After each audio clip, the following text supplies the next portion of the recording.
Hi, I'm Brian Jackson, editor of ITbusiness.ca, and I'm here today with Andrew Dillane, the CIO of Randstad Canada and a past president of the CIO Association of Canada. So thanks for joining us today. It's my pleasure. Thanks for having me. Yeah, now you have more than a decade of experience in the role of CIO, and I think a unique perspective having been the president of the Association of the CIOs across the country.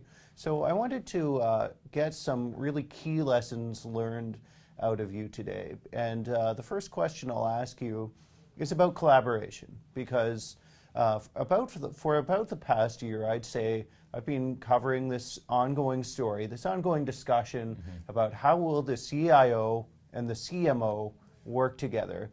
And it's becoming really increasingly important. And it just seems to have been a really top-line conversation among the circles that I am covering. So I'm wondering, what are the unique challenges there? Can you tell us what makes it different to collaborate on that sort of level of office when you're talking about executives working together that makes it different from perhaps employees at a lower level of the organization working together? Yeah, sure.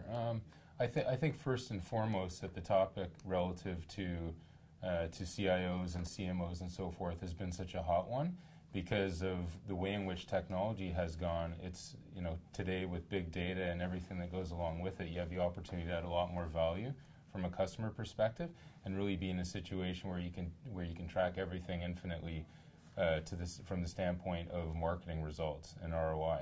And so every company needs to be focused on these things these days. And and unfortunately, if the CIO and the CMO aren't working together, you're putting your organization behind the 8 ball, right? But from the standpoint of collaboration, then from that standpoint, if the executive team isn't effectively collaborating, then you're first of all, you're setting the tone for the rest of your organization. If you're not collaborating with the other players on, if I'm not collaborating with the other players on my team, then likely our teams aren't either, and that's not a good place to be.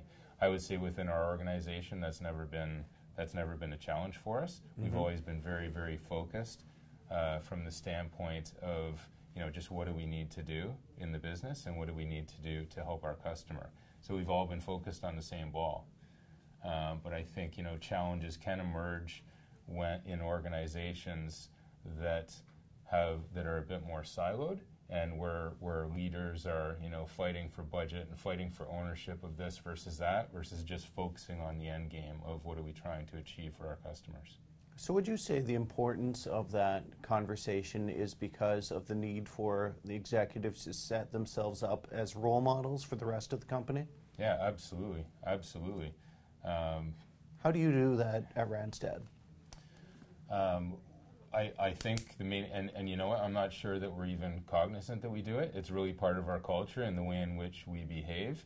But we make decisions collaboratively, right? We decide as an organization, as an executive team, what are the top things that we need to pursue, and we pursue those things.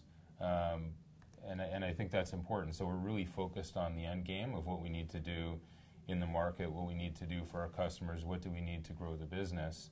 And regardless of whether it's something in HR and finance and IT and marketing, we all work together towards the same objective. Talking about leadership, you're sitting on this panel that IT World Canada is also involved with ITAC and the Ingenious Awards. Yeah. And it's all about recognizing leadership in the IT industry. And I'm just wondering, as one of the judges on that panel, what does that mean to you? That's a good question. I think first and foremost, what we're looking for are positive outcomes, right? So, you can have someone who's a fantastic leader and comes across as very friendly, very likable, but the awards are very much what have you accomplished, right? So they're very tangible examples of projects that have made a difference in a particular industry or with a particular segment of the market. And so we really kind of translate the two, meaning that if you have been able to accomplish this, if you've accomplished these things on your watch, then therefore you must be a good leader. So is it really about all about the results in, or is there some element, is there some room for personality and leadership style to that deserves to be recognized? Yeah, that's a very good question. I mean, I think absolutely.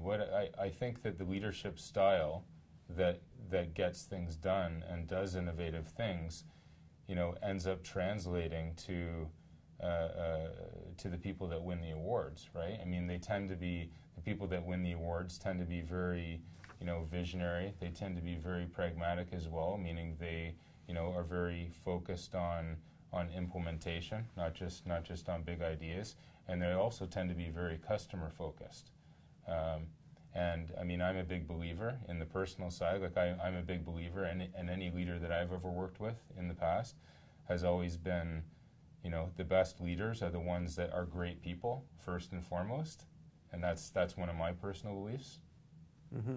What did you learn from your peers at the CIO Association of Canada? I mean, it must have just been a great place to network and share lessons learned, get best practices. But if you hadn't done that, what would you be worse off today? Yeah, I think. Well, I think the CIO role, being what it is one where you're always trying to learn. Right. The CIO role is one of constant reinvention. And not that other roles aren't, but I just think that the CIO role within our organizations today is one that really needs to change, is one that really needs to have his or her pulse on what's going on in the market. You have to understand what technology trends are going on. You have to understand what others are doing. And sometimes what others are doing, even if they're in a different industry, might be very translatable and transferable to adding some benefits to your own organization or to your customers. And did you learn some of those examples from the CIO Association? Yeah, I mean, discussions about Gen Y and how we work with different generations and how we treat different types of employees and therefore what they need from a workplace perspective. Looking at, some of the things that we've done a number of different sessions in the past on social media and had expert speakers talking about social media. The annual event, the Peer Forum, we always bring in some very significant leaders like Roberta Bondar. I can remember some of the things that that she brought to the table from a leadership perspective, and just an unbelievably inspirational person. So a lot of it is not just it's not just technology, it's not just learning new skills, understanding trends. It is learning from experts certainly, but a lot of it pertains to leadership and how we need to behave as CIOs. Great. So last question for you today, Andrew. I'm wondering if you can just list some of the top priorities you think Canadian CIOs should have for the year ahead. Yeah, sure. I think first and foremost, the buzzword of big data actually has some meat to it. And I think we as organizations need to find ways to find value and analyze our data to understand how we can add more value for our customers. I think that's one.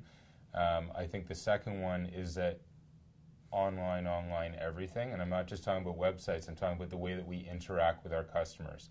I'm talking about we need to take our operations online, and we really need to have a platform where we can give our customers more visibility and the ability to participate in the process relative to the way that we do business together. And I think the third thing, which actually ties into both of them, is this whole talk about CIO, CMO, is that it's necessary, if we're going to do these things, it's really necessary that we work very closely together, and the organization, the executive team needs to make it a priority. Great. Well, thanks so much for coming in and spending this time with us today. Thank you very much. It's been a pleasure. For IT World Canada, I'm Brian Jackson.